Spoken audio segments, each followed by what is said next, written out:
హైదరాబాద్ నగరంలో green ammonia ఉత్పత్తి plant ఏర్పాటు కానుంది. నెదర్లాండ్స్ లో జరుగుతున్న ప్రపంచ హైడ్రోజన్ సమ్మిట్ లో ఇందుకు సంబంధించి ఎంఓయూ కుదిరింది. ఏటా మిలియన్ టన్నుల గ్రీన్ అమోనియా తయారు చేసేలా ప్లాంట్ ఏర్పాటు చేయాలని సంస్థలు నిర్ణయించాయి. దీని ద్వారా ఇక్కడ ఎలక్ట్రోలిసిస్ ద్వారా 180,000 టన్నుల గ్రీన్ హైడ్రోజన్ కూడా ఉత్పత్తి కానుంది.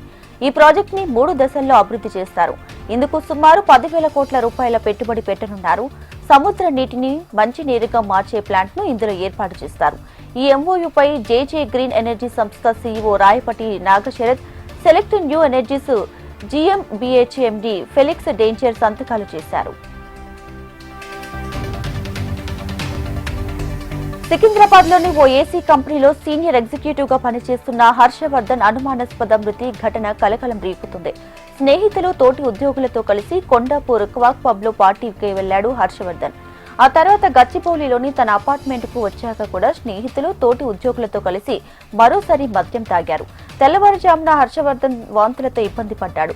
వెంటనే స్థానికులు ఓ ప్రైవేటు హాస్పిటల్ కు తరలించగా హర్షవర్ధన్ మృతి చెందాడని డాక్టర్లు ప్రకటించారు. ఈ ఘటనపై పోలీసులు దర్యాప్తు ప్రారంభించారు. ఈదురు గాలులకు నాగరం మున్సిపాలిటీ పరిధిలోని ఓ కుటుంబంలో విషాద ఛాయలు అలుముకున్నాయి. సురేష్, మౌనిక దంపతులు తమ 3 ఏళ్ల బాబు శ్రేయస్ తో కలిసి బైక్ పై వెళ్తుండగా ఈదురు గాలులకు విద్యుత్ తీగలు తెగిపడ్డాయి. విద్యుత్ షాక్ తో ముగ్గురికి తీవ్ర గాయాలయ్యాయి. మౌనిక చికిత్స పొందుతూ ప్రాణాలు విడిచింది. తెలంగాణలో ఉన్నటువంటి మహిళలను కోటీశ్వరులను చేయడమే తమ లక్ష్యమన్నారు కంటోన్మెంట్ ఎమ్మెల్యే శ్రీ గణేష్. ఇందిరమ్మ మహిళా శక్తిలో భాగంగా మహిళా గ్రూపులకు ₹1 కోటి విలువైన చెక్కులను ఆయన పంపిణీ చేశారు. ప్రతి మహిళ తమ కాళ్ల మీద తాము నిలబడాలని, అదే ఉద్దేశంతో మహిళలకు ప్రత్యేక పథకాలు అమలు చేస్తున్నామని ఎమ్మెల్యే చెప్పుకొచ్చారు. బోయిన్పల్లి మార్కెట్ యార్డుల మౌలిక సదుపాయాలు సమకూరుస్తున్నామన్నారు యార్డు చైర్మన్ ఆనందబాబు. కమిషన్ ఏజెంట్లు అక్రమంగా కాంటాలను ఏర్పాటు చేస్తుండటంతో ట్రాఫిక్ జామ్ అవుతుందన్నారు. కాంటాలను వెంటనే తొలగించాలని, లేకపోతే చట్టపరంగా చర్యలు తీసుకుంటామని తెలిపారు.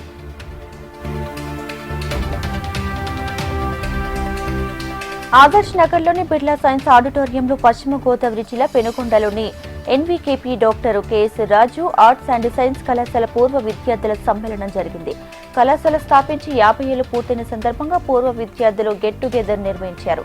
అధ్యాపకులను ఘనంగా సన్మానించారు. చాలా కాలం తర్వాత స్నేహితులందరూ ఒకే చోట కలుసుకోవడం మధుర అనుభూతిని మిగిల్చిందన్నారు.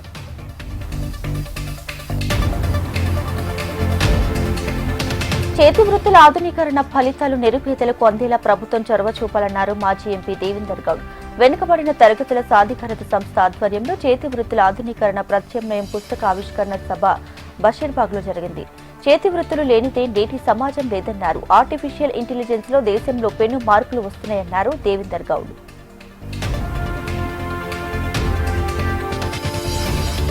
పరిసరాలను పరిశుభ్రంగా ఉంచుకోవాలని నగరవాసులకు పిలుపునిచ్చారు మేయర్ విజయలక్ష్మి. బంజారాహిల్స్ ఎన్బీటీ నగర్లో ఆమె ఫ్రీ మాన్సూన్ శానిటేషన్ డ్రైవ్ నిర్వహించారు. చెత్తను తప్పనిసరిగా స్వచ్ఛ ఆటోలకు ఇవ్వాలని సూచించారు. అలా కాకుండా తమ ఇళ్లలోని చెత్తను వీధుల్లో పడేస్తే దోమలు వ్యాప్తి చెందుతాయని ఆమె స్పష్టం చేశారు. స్వచ్ఛ డివిజన్ గా తీర్చిదిద్దేందుకు ప్రజలు సహకరించాలన్నారు.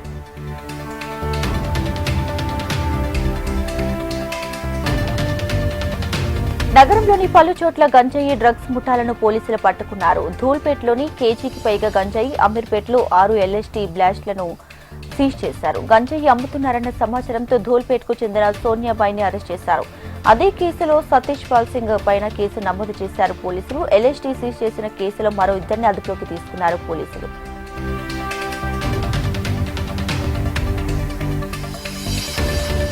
ఫతేనగర్ ఫ్లైఓవర్ బ్రిడ్జ్ పై పెను ప్రమాదం తప్పింది. బ్రిడ్జ్ పక్క నుంచి పైకి ఎక్కడానికి వీలుగా నిర్మించిన మెట్లు ఒక్కసారిగా కుప్పకూలిపోయాయి. దీంతో 2 పాదచారులు తీవ్రంగా గాయపడ్డారు.